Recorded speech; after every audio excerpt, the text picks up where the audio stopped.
Some say it's neither pizza nor focaccia. Others say it's a bit of both. The truth is, SFINCIONE, a traditional flatbread from Sicily, is a unique product that stands out for its distinctive characteristics. A thick, fluffy base and a rich, generous topping packed with lots of delicious things.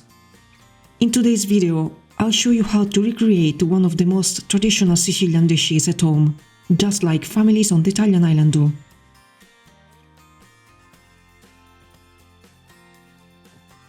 Let's start by adding 350 grams of semolina flour and 250 grams of all-purpose flour to a bowl and giving them a good mix. Traditionally, SFINCIONE is made with just semolina, but nowadays people often combine the two flours to make the dough lighter and easier to digest. If you'd rather stick with only semolina, just make sure you're using the double-milled kind. Pour 350 grams of lukewarm water into a container and crumble in 10 grams of fresh yeast or 3 grams of active dry yeast. Add a teaspoon of maple syrup, sugar or anything similar to help activate the yeast, and stir well until it's completely dissolved.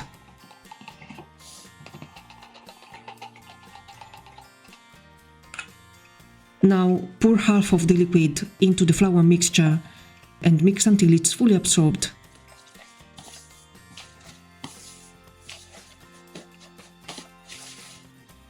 Then add the remaining half and stir again until everything comes together.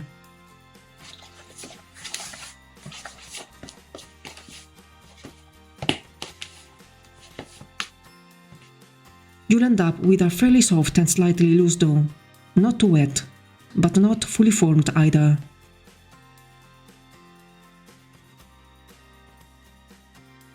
Next add 10 grams of salt, about a teaspoon, and 25 grams of extra virgin olive oil, around 2 tablespoons.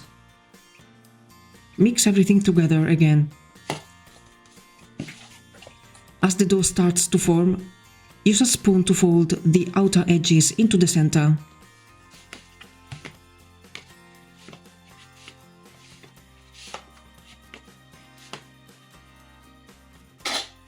Then switch to your hands and knead the dough right in the bowl. Don't worry if it feels a bit sticky or loose. Semolina takes a while to absorb water, so the dough will firm up as we go.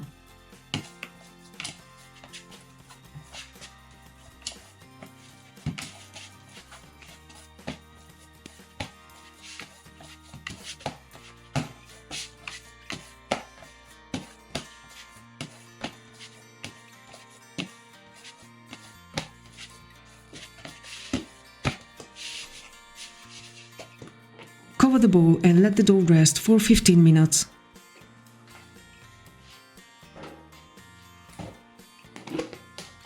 After that, lightly flour your work surface and turn the dough out onto it.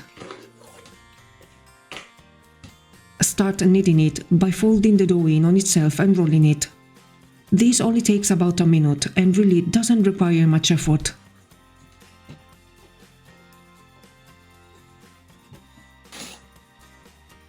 Shape the dough into a ball and gently spin it to help seal the bottom. It doesn't have to be perfect. The shape won't matter after it rises. Drizzle a little extra virgin olive oil into the bowl. Place the dough back in. Cover it with a lid and let it rise in the fridge overnight for up to 24 hours.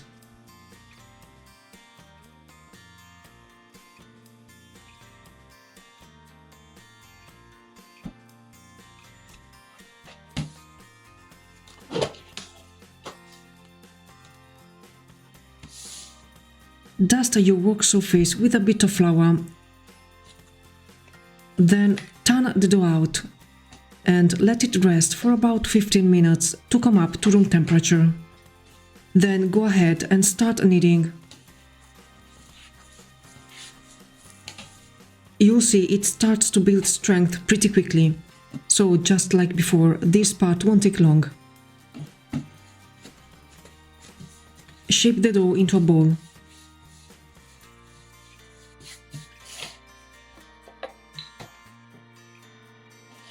Add a little oil.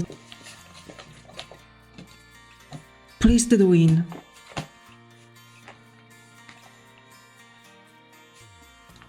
Cover it up and let it rise for 2 to 3 hours, depending on how warm your kitchen is.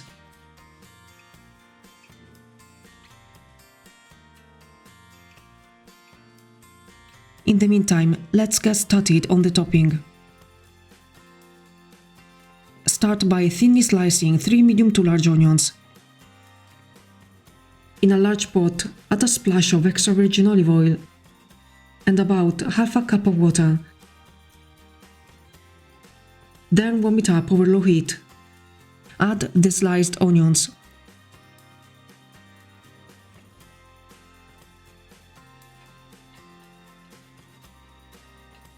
Sprinkle in a bit of salt. Give everything a good stir. Cover with a lid and let the onions slowly soften for about 10 to 15 minutes. While that's going, let's get the tomato sauce ready. Grab a large can of peeled tomatoes, about 800 grams. I usually blend them right in the can to save time and dishes, because let's be honest, less cleanup is always a win, right? Once the onions are nice and soft, pour in the blended tomatoes.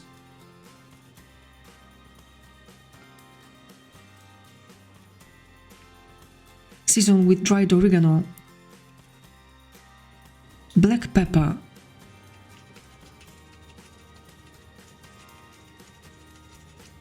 and a bit more salt if needed. Stir it all together. Cover the pot and let it simmer gently on low heat for about an hour.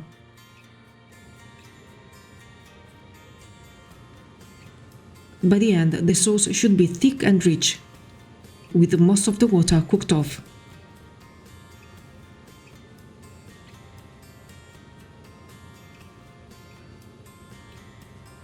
Turn off the heat and set it aside for later. Meanwhile, soak about 50 grams of sun-dried tomatoes in a small pot of hot water. This will take the place of anchovies in the traditional recipe, which however are totally optional. Let them soak until you're ready to use them.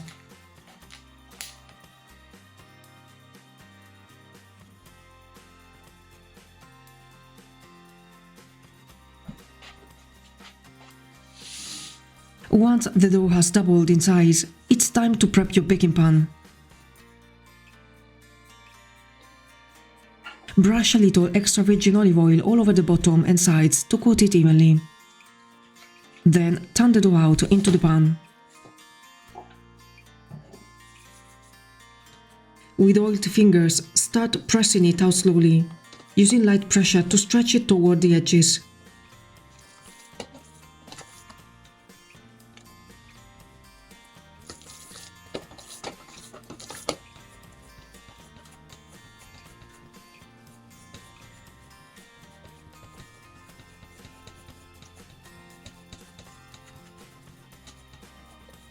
Let it rest for 15 to 30 minutes so the dough can relax and rise a bit more. Then go back in and stretch it again just like before. You'll notice it's much more elastic this time. If needed, let it rest once more time, then give it a final stretch.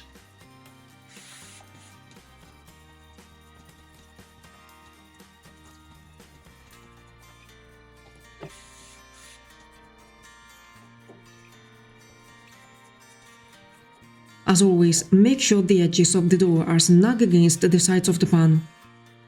Then use the palms of your hands to gently press and even out the dough, so it's not too flat in some areas or too thick in others.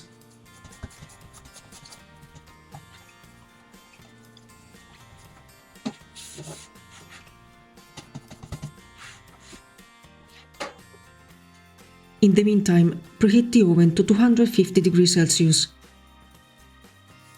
In this video, we'll see how to add the topping for the Palermo-style sfincione. Start by placing the sun-dried tomatoes on top. I cut them with scissors because they were a bit too big.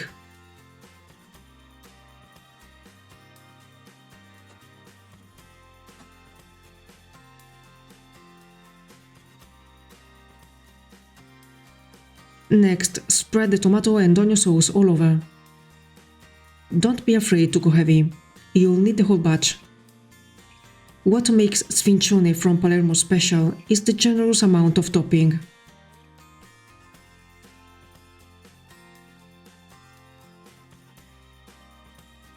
Once that's done, sprinkle over some shredded cheese.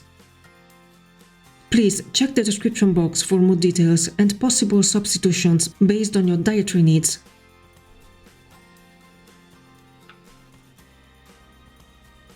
Then give it a good sprinkle of breadcrumbs.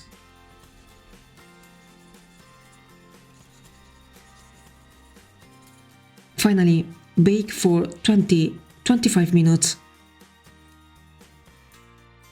Once it's out of the oven and starting to cool, drizzle a bit of extra virgin olive oil on top.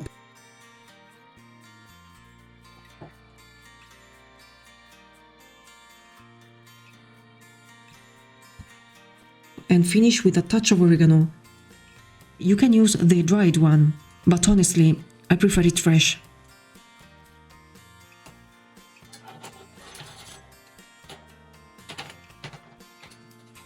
Make sure the edges aren't stuck to the pan, then transfer it to a cooling rack.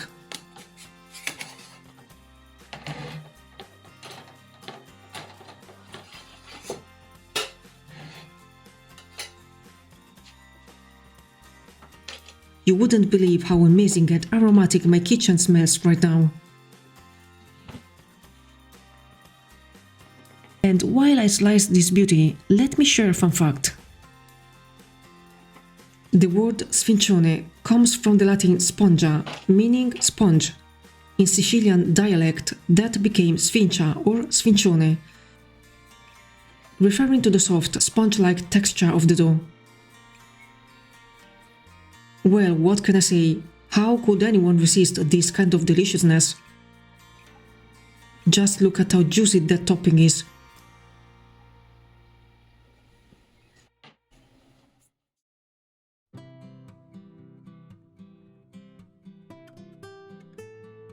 Let's start by adding 250 grams of rice flour and 150 grams of corn flour to a bowl. Mix well. Then add 16 grams of psyllium husk to the flours and mix again.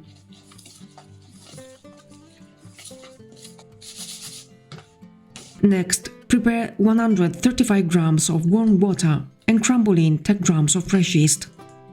Add a teaspoon of maple syrup or another sweetener and stir well until the yeast is fully dissolved.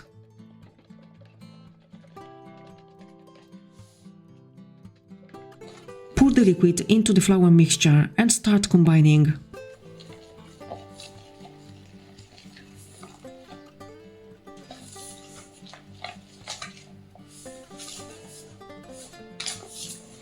Now prepare 135 grams of milk. I like to use plant-based milk like rice or cashew milk because they have a more neutral flavor.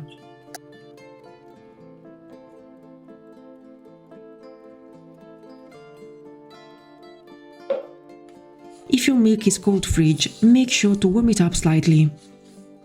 Mix everything well until the liquid is fully absorbed. At this point, the dough will still be too dry, so I set aside some extra milk and slowly add it in to hydrate the flours gradually. Those who already know me know that I like to adjust based on how much the flours absorb. If you prefer, you can use water instead of milk. But milk tends to make the crumbs softer. It's totally up to you. In the end, I added an extra 150 grams of liquid. Now add a generous tablespoon of extra virgin olive oil and mix thoroughly until everything is well incorporated.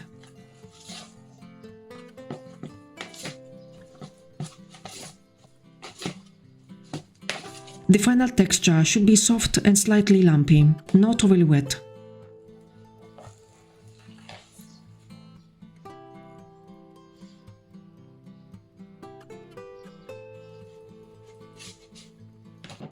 At this point, add a teaspoon of salt and mix again thoroughly.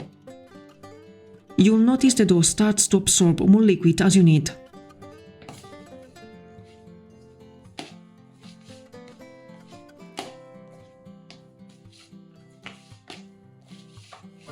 Now transfer the dough to a baking tray lined with parchment paper. With this sized tray, your focaccia will be about 3 cm thick. But if you prefer it thinner, just use a slightly larger tray. Gently press the dough out using a spatula or dough scraper. It takes a bit of patience, but little by little, it will spread. By the way, sorry for the sudden change of lighting. Here in the north of Spain, the weather changes so quickly. You can go from a bright summer day to a rainy autumn one in less than an hour. I'm still getting used to the new environment and light. For example, one day we had 27 degrees Celsius, and the following we've suddenly dropped 10 degrees like it's nothing. It's June, but today it really looks and feels like an October day. Still, I'm not complaining. I'm definitely not a summer person. Too much heat and chaos stresses me out. What about you instead? A drizzle of oil will help you smooth out the surface more easily. Make sure to spread it evenly to avoid any high or low spots.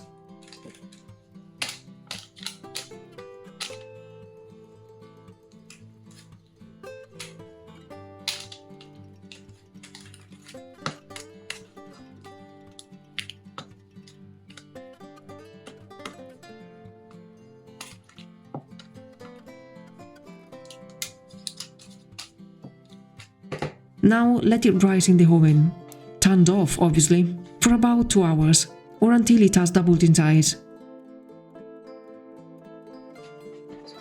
Here's the focaccia after 2 hours. You can even see a little air bubble. Preheat your oven to 200 degrees Celsius. If you want to add a topping, now is the time to do it. Sorry, I'm not showing it with toppings today. I ran out of the ingredients. Otherwise, you can just use it as a simple bread. In that case, I recommend pouring a bit of water over the surface to help prevent it from cracking too much.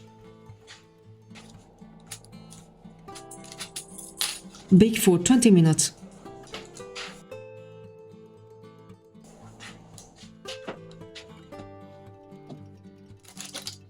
And here it is. Let it cool on a wire rack for a bit, without the parchment paper.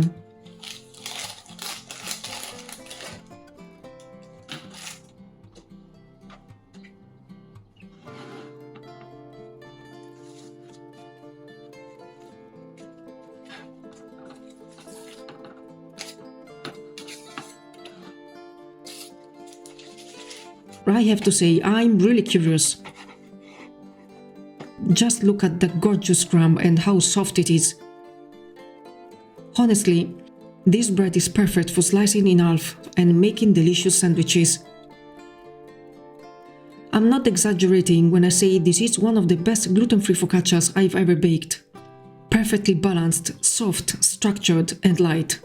I mean, come on, look at it. What a beauty, right? Well, I hope you enjoyed this video. If you give this focaccia a try, let me know how it turns out. I'd love to hear about it. And don't forget to subscribe to the channel and hit the notification bell so you never miss an update. Thanks for watching and I'll see you next time.